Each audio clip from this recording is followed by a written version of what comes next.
Use of dictaphone on Frank and Negro is denied by police. Atlanta Journal, Wednesday, April 30th, 1913, page 7, column 2. They declined to say, however, whether conversation between superintendent and watchman was overheard.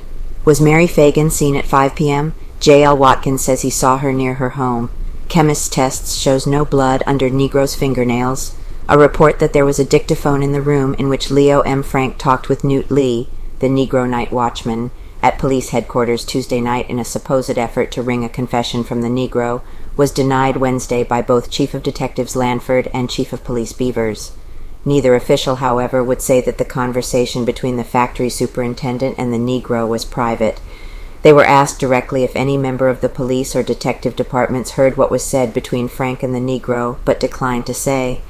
There is a strong belief that the meeting between the superintendent and the Negro was arranged by the detectives in the hope of obtaining evidence without the knowledge of either Mr. Frank or the night watchman. The report spread that sensational evidence was obtained in this manner, but no confirmation could be obtained at headquarters. What time clock shows.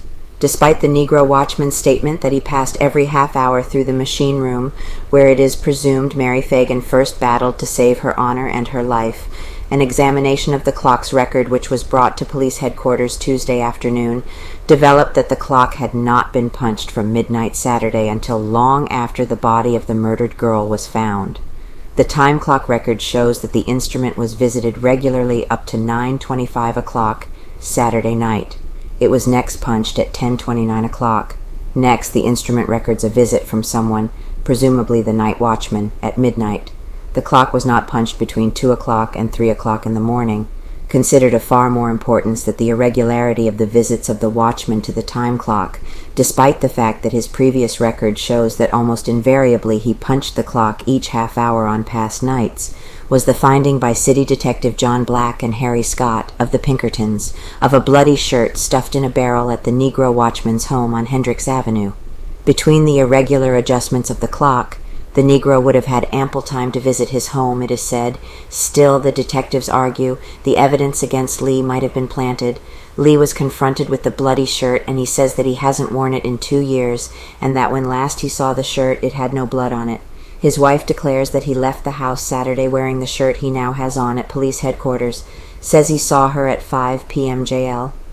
Watkins, a blacksmith at the corner of Bellwood Avenue and Ashby Street, is positive that he saw Mary Phagan about 5 o'clock Saturday afternoon, and he is the first witness who is positive that the murdered girl left the Forsyth Street factory after she went there Saturday about noon to collect the $1.20 due her for 2 days' work in the place. Watkins lives near Mary Phagan's home and says that he has known her for years. Saturday afternoon about 5 o'clock, he tells the Journal, he saw her walking up Bellwood Avenue in the direction of her home on Lindsay Street. He was walking behind her, he says, and was only 10 paces away.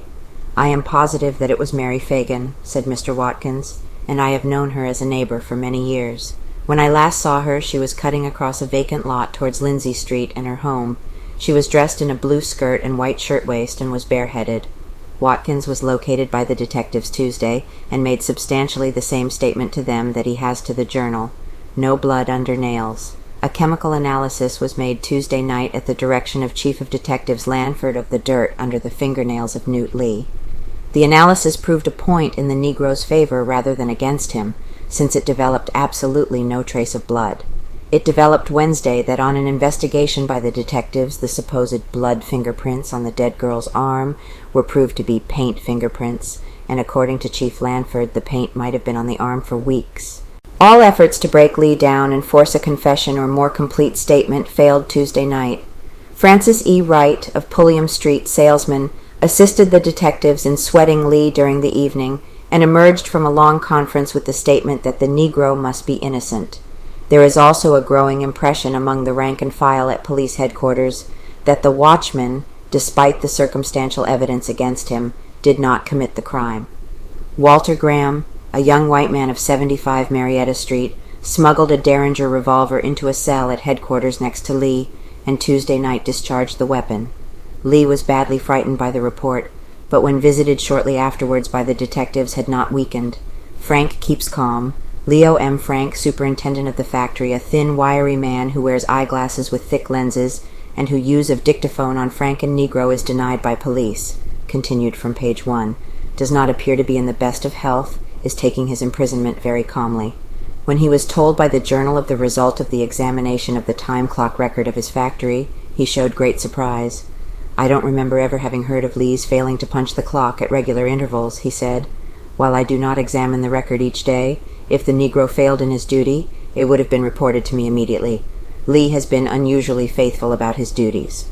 Numbers of Frank's friends visited him at the police headquarters during Tuesday afternoon and evening, and it was not until shortly after midnight that they left. He, with a guard by his side, went to sleep on a cot in the office of detectives and slept soundly for several hours.